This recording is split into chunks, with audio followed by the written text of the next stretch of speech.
What you believe, you can achieve. Your pursuit of happiness is anchored on a sound mind and a healthy body. Remember, your mind is the most powerful force in the universe. Health, on the other hand, is a blessing that all the riches in the world cannot buy. Itong sakit na psoriasis ay nagsimula sa akin mga 1987. At grabe talaga ang naranasan ko po sa sakit na ito. Kasi noon, halos buong katawan, magmula ulo hanggang sa talampakan, merong sugat. Nakakadiri ang sakit na ito. Ay talagang masakit sa akin. Kaya lang, dahil sa alam ko na sa aking sarili na hindi nila naunawaan itong sakit na ito, hindi nila ako tumitingin sa kanila. Yung kapatid ko, si Elsie Montalvo, siya ang una naging member dito. Tapos, nabalitaan niya na maraming ang napapagaling itong Permsy. Ngayon, ginawa niya akong downline at in-refer niya ako kay Doktora Ubusan at dito na nagsimula. Minsan, napun ako na parang nagsusubside siya. Siguro wala pang 3 linggo Talagang totally kuminis. Mahirapan po ako maghinga pagka inaatake po yung asma ko. Akala ko wala nang gamot yung asma ko at saka ubo ko dahil pa-check up kami ng doktor. Ang daming gamot na iniinom ko. Walang nangyayari po, walang epekto, mga gamot na iniinom ko. Tapos nung pa-check up na kami kay doktor, sabi niya, mag-antibiotic ka dahil may pneumonia ka. Tapos inom ka ng Fernseed. Wala pa pong 1 buwan, magaling na po yung ubo ko. Nakaramdam ako ng lagnat. Akala ko yung lagnat na ordinary yung lagnat lang dahil sa pagod sa Nung nagpa-check up ako sa doktor, sabi ng doktor, positive na ako. Tinext ko agad sila na dengue na ako. Ang ginawa nila, pinuntahan nila ako sa bahay. Dinala nila ako ng Pernsy. Yun. Sinabi nila na mag-take daw ako ng Pernsy kasi marami na daw na napagaling. Kinabukasan, nawala kagad yung lagnat ko. Pumunta ako sa doktor, sabi sa akin, may NPCA raw ako. Nahirapan akong huminga. Gusto ko laging higa. May nakilala akong doktor ng dahil din sa anak ko. Yung anak ko may sakit ng lymphoma, lymphs. Nang tumigil siya, may regalo sa kanya ng Pernsy. Kakahinga na akong maluag. Doon ko naalaman na ang Pernsy, magandang kamot. Walang pagkakatulad sa iba. Nag-thin yung hair ko, plus may arthritis din ako, namamaga yung tuhod ko. Kailangan buhatin ako para makapunta ako sa CR. Tapos on and off fever din. Plus, walang ganang kumain, nanghihina.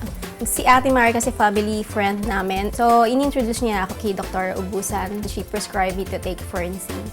At she believes na makakatulong sa akin since yung lupus po kasi it's considered a collagen disease.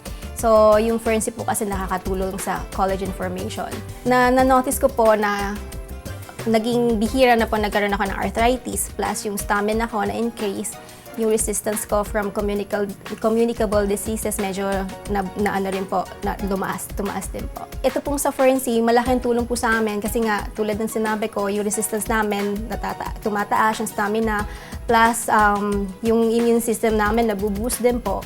So kahit nasabihin po natin na hindi ko po kiniklaim na cure to, hindi na po limited yung mga pwede namin gawin sa buhay. Praise God kasi pinagaling niya dahil sa Permsy. Marami pong salamat sa Pernsy at nakilala ko kayo. Naniniwala po ako na bigay po ito ni Lord, instrument din para maging maayos naman yung buhay ng mga lupus patients like me. Bumalik uli ako sa doktor kasi para magpa-check uli ng platelet ko kung tumaas na o bumaba. Yun. Kinabukasan lang, malaki yung ipinagbago ng platelets mo. May sipon kayo, ganon. Kapag uminom ka po ng Pernsy, pinabukasan o kaya susunod na bukas na araw, nawawala po. Millions of Filipinos now enjoy the numerous benefits of this wonder vitamin, better known as Fern C. And just as Fern C has amazingly improved the quality of life for many through the gift of good health, Fern C has also opened doors to those who had dreams of a better life for their families by spreading prosperity through entrepreneurship. There are few reasons kung bakit nag-OFW. Yung isang katulad ko. Number one reason, mahirap ang buhay sa Pilipinas. Pangalawa, para makatulong sa pamilya na iiwanan dito. At pangatlo, nagbabaka sakali na yung pangarap na hindi makuha dito sa sariling bansa, pwedeng makuha sa ibang bansa. Parang kumbaga yung mga paniniwala na greener pasture. Isa ako doon. Ako, nangarap ako magkaroon ng sasakyan. Isa sa talagang ultimate na dream ko is to have a car na BMW. Now, nakakatuwa kasi almost 3 years ako as an OFW, Malaysia and Singapore. I have experience na isang taon, walang day off. So, yung pangarap ko na BMW, nakakatuwa kasi for almost 3 years, pag uwi ko dito sa Pilipinas, kahit W, wala akong nabili. Pero ito naman yung magandang nangyari sa akin.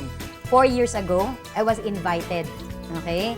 After ipakita yung produkto, inintroduce sa akin. So ako na mismo nagtanong, meron bang negosyo sa produkto na to? Pag maganda ang produkto, pwede siyang magkaroon ng magandang negosyo. And then I started to really learn the business. Okay? Nung pinag-aralan ko na yung negosyo, in the beginning, ginawa ko siya ng part-time. On my second year, I decided to do it full-time. We're 5 in the family, 5 kami magkakapatid. My father was a lawyer, my mother is a professor. They passed away when I was 12. I had to find my own way in life, in a sense. I saw this friend, a businessman, multi-millionaire na siya. Sabi ko, mayaman na to yung taong yun, ba't sumali pa ng Fern? Ang sinabi lang niya sa akin that time, oo, maganda to, that's it. Yun lang, wala nang sales talk, walang chika. Next, kita na namin, tinanong ko na sa kanya, sino yung nag-present sa'yo niyan, ganyan-ganyan. Yung nag-present daw sa kanya, nagto 200,000 buwan-buwan dun sa Fern. He wouldn't say that if chika lang yun eh. I attended the seminars ng Fern. Every day, pumupunta ako doon. I met the people, I met the employees, I met even the owner. And straight up, tinanong ko dun sa owner ng company, yung mga agam-agam ko, sir, bakit nyo tinayo to? Bakit vitamin C? Bakit mura lang yung product nyo? Yung networking, mahal ng mga product. Sinagot niya yun isa-isa. When I was a child actress at 9 years old, I learned early on the disciplines of work. And so I know business, I know work.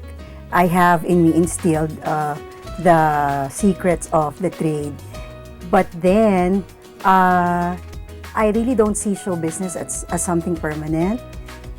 Kasi in show business, you can be there without having a course. So sabi ko, I know in my mind I'll have something else. I'll do business in the future. After I left show business, I tried to go corporate because I wanted to prove that I don't just know acting, that I know how to work harder than not sleeping. I want to go corporate and prove myself and climb the corporate ladder. But again, once you're employed, you're on a fixed income. So there goes the lifestyle that I'm looking for. I can't find it there. I got into Fern when someone introduced me to the owners, and they hired me as their trainer because I was a trainer and a training consultant. So at first, I was a trainer. I trained some marketing staff. But then learning the marketing plan, I said I can do this. Since I was little, I was brought to Fern by my mom, and I've been hanging out at the office, and then I see different kinds of people earning. First, I see them that they didn't have much money at first, but then a couple of months later, they get their own cars, and then I think to myself, I can do this too. And then I saw that rich people are earning even more, and then the ones who don't have cash start to have cash, and then I see that something's missing, something's not right, and I felt that I should do it already. I said yes, and I know Fern. I can entrust her to Fern. I know she can do Fern, and it will actually be easier for her because she would be supported by me. And I do think that there should be like a group of young kids who are already thinking about their future, and I'm proud of her for choosing that. I have tried other companies. This is not to patronize Fern, But I really, when I joined Fern, I thought this is just another company that's going to close in about 2 years. And that is why I'm confident that Darlene will be in a safe place, in a safe company because it has not closed. Unang-una yan, nabanggit ko yung pagbabago. Malaki ang pagbabago. Kasi unang-una, yung comfort zone ko, hindi na yun. Naging career-oriented wife na ako. At the same time, pagdating sa financial namin, magaang talaga. Talagang masasabi kong magaang. At malaking tulong ito. Kaya ever since, kahit na ano ialok sa akin na negosyo, hindi ko tatanggapin. Dito pa rin ako sa Fern Inc. Bakit? Kasi mula nung bumagsak ang buhay namin, hanggang sa nakabangon kami, Fern Inc. ang sumagot lahat mo. If there is a will, there is a way. Kung ano yung goal mo, matutupad mo. Kung ano yung pangarap mo, matutupad mo. Yan din ang ina-apply ko sa trabahong ito. Halimbawa, meron akong goal sa isang buwan. Yun ang magmo-motivate sa akin para ma-achieve ko yung goal mo. When I was in college, actually, half-hearted ako to be a nurse. Talagang I was being pressured lang by my parents to take up nursing. Kasi during my time, very in-demand yung nursing course. Then, syempre, mabait akong bata, sumunod naman ako. Tapos nakita ko na, nung college ako, nasa field na rin ako ng business kasi naging sub-agent rin ako ng mga real estate, mga condominiums, ganyan.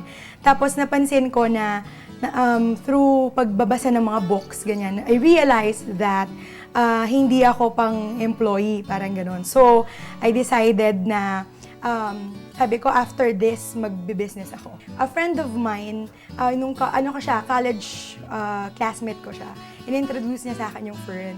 Then, sabi ko, I was really afforded. Sabi ko, ito na naman, ang dami ko nang narinig na networking companies, etc. Pero sabi ko, sige, tignan natin. Nakita ko na yung products, napakaganda ng Ferncy. User rin naman yung family ko ng Ferncy. Tapos, nung sinabi niya sa akin, lalong-lalo na nung sinabi niya sa akin yung business, yung marketing plan, doon talaga ako napadecide na I think this is the right vehicle or the right business for me na hinahanap ko after kong gumraduate ng nursing. Maraming bagay yung nagbago sa buhay ko after joining Fern because dito ko na-experience na kayang-kaya pala kumita ng pera na sa pamamagitan ng sariling negosyo. Dati kasi hindi naman ako believer ng network marketing. Pero nung nangyayari na sa akin, na-experience ko na kumikita ako ng pera. At ito pa yung pinaka gusto kong pinagbago ng buhay ko. Nakakatulong ako sa ibang tao na kumikita rin sila ng pera. Different people with diverse backgrounds and various lifestyles living a common dream. Fern Inc. ang naging solusyon ng lahat. At yung tinatamasa namin ngayon, galing sa Fern Inc. yun. Kung wala ang Fern Inc., wala rin kami. There is a complete combination. You have a good management, you have a good product, and the consumers like it. Plus, we also have a good group of business people. That's what I saw, and then nung ginawa ko na siya, I experienced it for myself. Sobrang okay. Yung OFW is now driving a BMW. Doing this business, marami akong mga pangarap na hindi lang pangarap ngayon, kundi na isa-isa siyang natutupad. At the same time, tinutulungan ko rin yung mga business partners ko na tuparin rin yung mga pangarap nila. Your health is your wealth. When you help others fulfill their dreams by sharing the gift of health, you spread more wealth. Prosperity is not all about what money can buy. Prosperity is enjoying good health, reaching out to help others, and having quality time for yourself, your family, and all the people who matter to you. At Fern, we spread prosperity through entrepreneurship.